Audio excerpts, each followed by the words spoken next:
کسی صورت سے مجھے کامیابی مل جائے۔ حرام و حلال کی تمیز کیے بغیر انسان یہ کوشش کرتا ہے کہ اسے کامیابی حاصل ہو جائے، اسے کامیابی مل جائے۔ لیکن ایک بات یاد رکھنا، کامیاب وہ شخص نہیں ہے کہ جس کے پاس میں اونچے اونچے مکانات ہے، کامیاب وہ شخص نہیں ہے کہ جس کی اونچی بلڈنگ ہے، کامیاب وہ شخص نہیں ہے میرے عزیزوں کہ جس کے پاس میں مہنگی گاڑیاں ہیں، کامیاب وہ شخص نہیں ہے کہ جو مہنگا لباس پہنتا ہے، کامیاب وہ شخص نہیں ہے کہ جس نے کئی پلاٹ یا کئی مکان کر رکھے ہیں، کامیاب وہ شخص نہیں کہ جو کئی سو بیگ زمین جوتنے والا ہے، کامیاب وہ شخص نہیں ہے کہ جس کی M P M L A ودھایک سانسد سب سے بات ہے۔ یاد رکھنا، کامیاب وہی انسان ہے، کامیاب وہی شخص ہے کہ جب وہ قبر میں جائے گا، قبر میں جب پہنچے گا، آقا کریم صلی اللہ تعالی علیہ وسلم کا اس کو دیدار ہوگا، نبی کے چہرے کو وہ دیکھے گا، میرے آقا اس کو دیکھ کر کے مسکرا دیں گے، نبی فرمائیں گے او فرشتوں اس سے سوال کرنے کی ضرورت نہیں ہے، اس سے کچھ پوچھنے کی ضرورت نہیں ہے، جب یہ دنیا میں رہتا تھا تو میرے اوپر درود پاک پڑھتا تھا، جب یہ دنیا میں رہتا تھا تو مجھے اللہ کا رسول مانتا تھا، جب یہ دنیا میں تھا تو مجھ پر درود پڑھتا تھا، اللہ نے درود پڑھنے کے صدقے میں اس کو جنت میں اعلیٰ مقام عطا فرما دیا ہے۔ حقیقت میں وہی انسان کامیاب ہے۔ کامیابی ہم ڈھونڈ رہے ہیں اور دوسری چیزوں میں، اور تمام تر چیزوں میں ہم کامیابیاں تلاش کر رہے ہیں، لیکن میرے عزیزوں کامیابی کا اصل راز یہی ہے، اصل مقصد یہی ہے کہ جو قبر میں کامیاب ہو گیا سمجھ لو وہ ہر جگہ کامیاب، ہر جگہ وہ کامیاب ہو گیا۔ ہم اپنی قبر کو کامیاب بنانے کی کوشش کریں، اسی لیے کثرت سے درود پاک پڑھیں آقا کریم صلی اللہ علیہ وسلم پر۔ تمام پریشانیوں سے نجات چاہتے ہو اور کاروبار میں برکت چاہتے ہو، رزق میں برکت چاہتے ہو، عمر میں برکت چاہتے ہو، حتیٰ کہ کسی چیز میں بھی آپ کامیابی چاہتے ہو تو نبی کریم صلی اللہ تعالیٰ علیہ وسلم پر درود پاک پڑھتے رہو، کثرت سے درود پاک پڑھو، اسی میں کامیابی ہے۔ میں نے قرآن مقدس کی ایک آیت کریمہ کو تلاوت کرنے کا شرف حاصل کیا۔ اللہ نے قرآن مجید میں ارشاد فرمایا وَإِذْ قَالَ رَبُّكَ لِلْمَلَائِكَةِ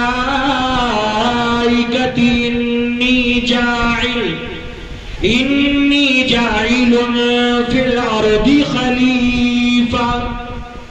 دنیا کے سب سے پہلے انسان کا نام ہے حضرت آدم علیہ السلام۔ کیا نام ہے؟ حضرت آدم علیہ السلام۔ تیرے اور میرے باپ کا نام ہے حضرت آدم علیہ السلام۔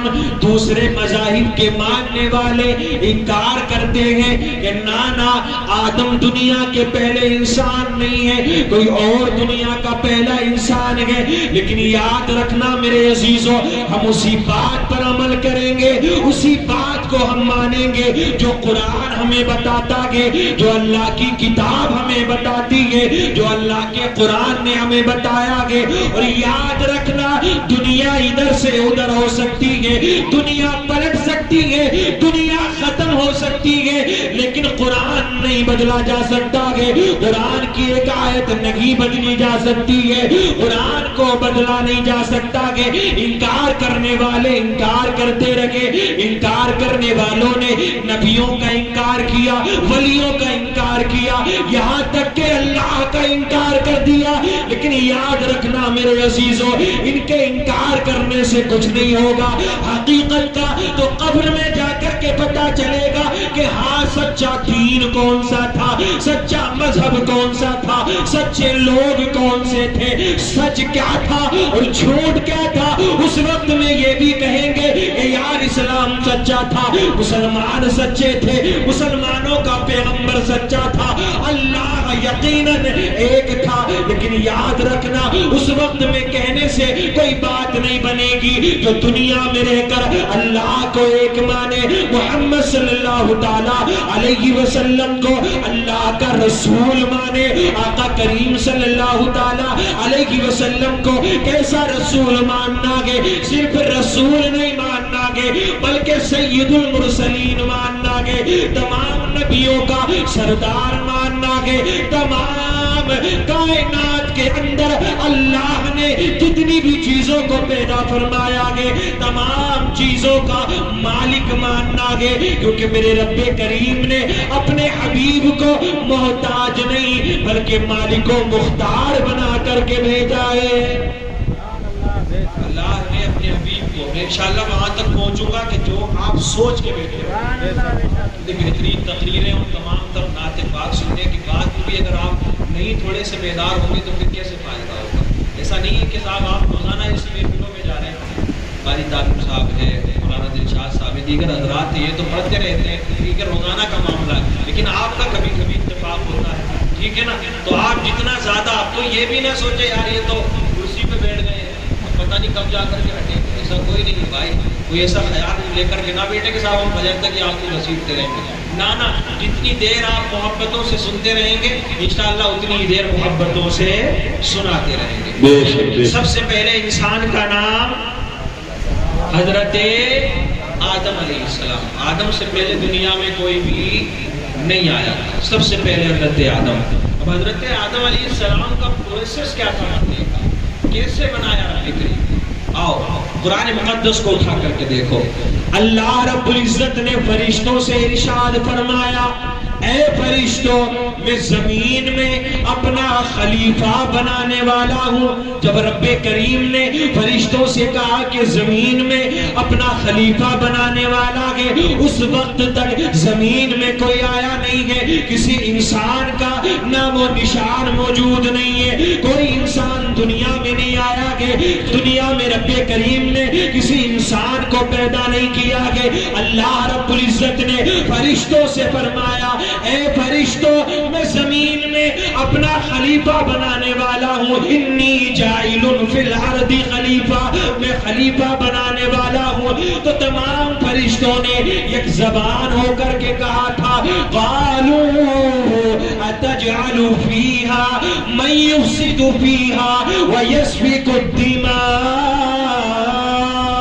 اے اللہ تو زمین میں ایسوں کو بنائے گا، ایسوں کو پیدا کرے گا جو زمین میں جا کر فتنہ اور فساد کریں گے، زمین میں جا کر خوریزی کریں گے، زمین میں جا کر ایک دوسرے کا حق ماریں گے، زمین میں جا کر ایک دوسرے کے خون کے پیاسے ہو جائیں گے، اے اللہ بھائی بھائی کا دشمن ہو جائے گا، اے اللہ بیٹا باپ کا دشمن ہو جائے گا، ماں بیٹی کی دشمن بن جائے گی، رشتہ دار کا دشمن بن جائے گا، ذرا سے مال کی خاطر مولا یہ ایک دوسرے کا خون بہا دیں گے، ایک دوسرے کا حق ماریں گے، ایک دوسرے کا حق چھینیں گے، کبھی باپ اپنی اولاد کا حق مارے گا، کبھی بڑا بھائی اپنے چھوٹے بھائی کا حق مارے گا، کبھی چھوٹا بھائی اپنے بڑے بھائی کا حق مارے گا، کبھی سارے بھائی مل کر اپنی بہنوں کا حق ماریں گے، کبھی ماں مل کر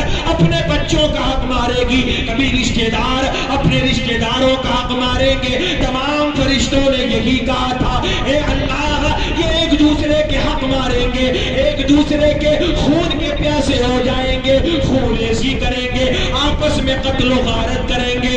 اللہ زمین میں اپنا خلیفہ نہ بنانا، اے رب کریم اگر تو اپنی عبادت کے لیے پیدا کر رہا ہے، عبادت کے لیے بنا رہا ہے، وَنَحْنُ نُسَبِّحُ بِحَمْدِكَ وَنُقَدِّسُ لَكَ، اے اللہ ہم تیری عبادت کے لیے کافی ہیں، ہم تیری تسبیح بیان کرنے کے لیے کافی ہیں، ہم تیرا ذکر کرنے کے لیے کافی ہیں، ہم تیری عبادت کے لیے کافی ہیں۔ اللہ اکبر کبیرہ۔ اب یاد رکھنا میرے عزیزو، رب کریم نے جس فرشتے کو جب سے بنایا ہے، جس کام پر لگا دیا ہے، وہ فرشتہ آج تک اسی کام پر لگا ہوا ہے اور قیامت تک اسی کام پر لگا رہے گا، قیامت تک اسی کام پر لگا رہے گا۔ فرشتوں نے اس وقت میں کہا تھا اللہ انسان کو نہ بنانا، انسان کو نہ بنانا۔ اللہ نے پہلے فرشتوں سے پوچھا تھا میں بنانے والا ہوں، لیکن فرشتوں نے کیا کہا تھا لڑائی کریں گے، دیکھو ہوتا ہے، یہ بتاؤ کیا ہوگا، یہی ساری چیزیں ہو رہی ہیں، ایک دوسرے کے حق مارے جا رہے ہیں، آپس میں خون کے پیاسے بنے ہوئے، ذرا سی زمین کی خالی ٹکڑے پھاڑ لیے جاتے ہیں، پریوار کے پریوار آپس میں لڑ جاتے ہیں. ٹھیک ہے، آج جیلوں میں جا کر کے دیکھو، اکثر آپ کو پورے پریوار جیلوں میں ملیں گے. کیا معاملہ ہوا، کیوں آگے جیل کے اندر؟ یہی بتائیں گے کہ بس ذرا سی ایک ڈول کو لے کر کے لڑائی ہو گئی تھی پریوار میں، سارے جیل میں پڑے ایک ساتھ. ٹھیک ہے، یہی معاملہ ہے. حق مارے جا رہے ہیں. فرشتوں نے اس وقت کہہ دیا تھا، اور فرشتوں کے کہنے کی ضرورت نہیں تھی. ان اللہ علی کل شیء قدیر، اللہ ہر چیز پر قادر ہے. میرا رب تو پیدا کرنے سے پہلے بھی جانتا تھا کہ ہاں میں انسان کو دنیا میں بنا رہا ہوں، یقیناً یہ لڑائی کریں گے، خونریزی کریں گے، ایک دوسرے کے خون کے پیاسے بن جائیں گے. لیکن ہم سوال کرتے ہیں، رب کریم تو جانتا تھا، پھر بھی تو نے انسان کو بنایا، پھر بھی تو نے انسان کو زمین پر بھیجا. اللہ تو جانتا تھا کہ یہ انسان آ کر کے اپنے ماں باپ کا نافرمان بنے گا. اللہ تو جانتا تھا کہ یہ انسان تیری عبادت مکمل طریقے سے نہیں کرے گا. اللہ تو جانتا تھا یہ ایک دوسرے کے خون کے پیاسے بن جائیں گے. پھر رب کریم تو نے انسان کو کیوں بنایا؟ فرشتوں نے کہا تھا مولا جہاں تک عبادت کی بات ہے، ہم تجھے تیری عبادت کر رہے ہیں، ہم تیری بارگاہ میں سجدہ کر رہے ہیں، ہم تجھے رکوع کر رہے ہیں، ہم تیری تسبیح بیان کریں گے، ہم تیرا ذکر کریں گے. یاد رکھنا میرے عزیزو، اس وقت میرے رب نے ارشاد فرمایا قال انی اعلم ما لا تعلمون. اے فرشتوں میں بھی جانتا ہوں، ہاں یہ لڑائی کریں گے، ایک دوسرے کا حق ماریں گے، لیکن یاد رکھنا فرشتوں، جو میں جانتا ہوں وہ تم نہیں جانتے.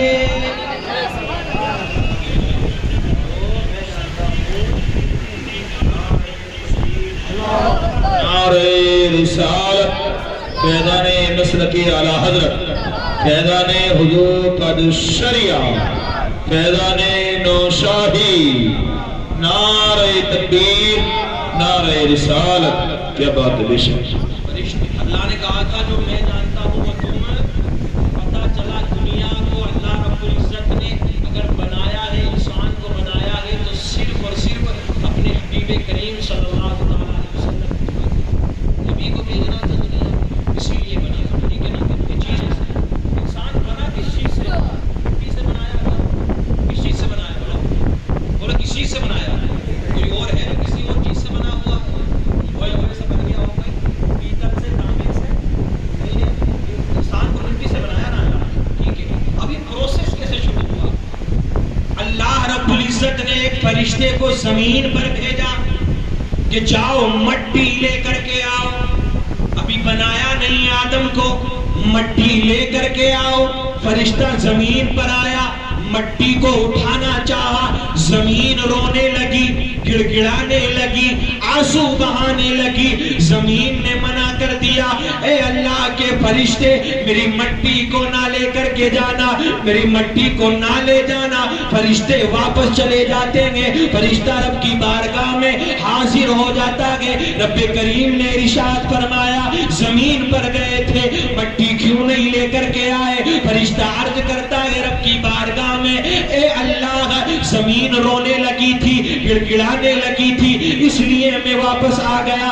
رب نے دوسرے فرشتے کو بھیجا، دوسرے فرشتے کا بھی یہی معاملہ ہوا. پھر رب کریم نے تیسرے فرشتے کو بھیجا. جب تیسرا فرشتہ زمین پر آیا، زمین پر آیا، زمین پر ہاتھ مارا. جیسے ہی ہاتھ مارا، زمین کی اوپری جو پرت تھی ساری پرت اس فرشتے کے ہاتھ میں آ جاتی ہے. وہ فرشتہ اس پرت کو لے جا کر کے رب کی بارگاہ میں پیش کر دیتا ہے. اب توجہ رکھنا میرے عزیزو، اس زمین کے پرت کو رب کی بارگاہ میں پیش کر دیا گیا. میرے رب نے ارشاد فرمایا اے فرشتے ذرا یہ بتا تجھے خیال نہیں آیا، تجھے رحم نہیں آیا؟ وہ فرشتہ عرض کرتا ہے مولا تیرا حکم تھا، کیسے ٹال سکتا تھا؟ اب زمین کتنی بھی روتی، کتنی بھی گڑ گڑاتی، اسی وقت میرے رب نے اعلان کر دیا انسان کو بنانے کے لیے جب تو مٹی لے کر کے آیا ہے، جب میں انسان کو موت دوں گا